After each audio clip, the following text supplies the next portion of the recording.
राजकारणामध्ये काही गोष्टी स्वीकाराव्या लागतात आणि या कशासाठी तो विकास असेल.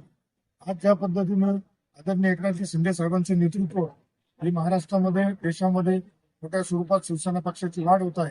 निश्चितच त्यावेळेस जर काही लोक कायदेशीर मार्गाने घटनात्मक तरतुदीचा आधार घेऊन जर आपल्या शिवसेना पक्षामध्ये आले आणि येणार असतील तर निश्चितच त्यांचं एक शिवसेनेचा कार्यकर्ता म्हणून शिवसैनिक म्हणून त्यांचं स्वागत करणं माझं एक कर्तव्य असतं. अनेक गटाचे नेते जे आहेत आणि अकोले या 2 विधानसभा मतदारसंघात वाकचौऱ्यांना मोठ्या प्रमाणात तुम्ही त्या मतदारसंघाचं प्रतिनिधित्व करताय. हे निश्चितच आता त्या परिस्थितीनुसार तर लोकसभा निवडणुकीच्या वेळेस काही निवडणूक करण्यात आला होता, काही गोष्टी होत्या, काही कळत न कळत चुका झाल्या असतील. परंतु आज मतदारांनी दिलेला कौल, मतदारांनी लोकसभा झाल्यानंतर लगेच विधानसभा निवडणूक झाली.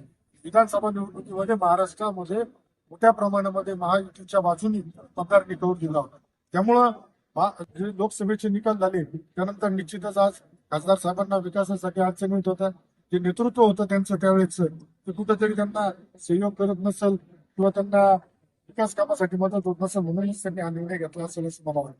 संजय राऊतांचं किंवा ठाकरे गटाचं ऑपरेशन तुडवा आहे, कसं वाकचौऱ्यानं सर्वेक्षण हे ज्या संजय राऊतांमुळे शिवसेना पक्ष संपला त्याचं आत्मपरीक्षण आदरणीय उद्धव साहेब ठाकरे साहेबांनी व शिवसेनेच्या नेत्यांनी करणं गरजेचं आहे.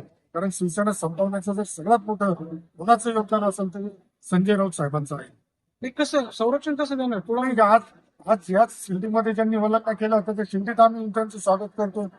ज्यावेळेस वाकचौर साहेब शिर्डी मतदारसंघामध्ये येतील त्यावेळेस मोठ्या स्वरूपात जंगी स्वागत सुद्धा आम्ही करणार आहे. आणि इथं ही लोकशाही आहे, इथं कायदेशीर मार्गाने आंदोलन करण्याचा जर तुम्हाला अधिकार असला तर तुम्ही जर अंगावर येणार असेल तर आमचा शिवसैनिक सुद्धा त्यांना शिंगावर घेतल्याशिवाय कोणालाही राहणार नाही. आणि हे घटनात्मक कायदेशीर कायद्याच्या राज्यामध्ये अशा पद्धतीने होणार. अमोल भाऊ रेल्वे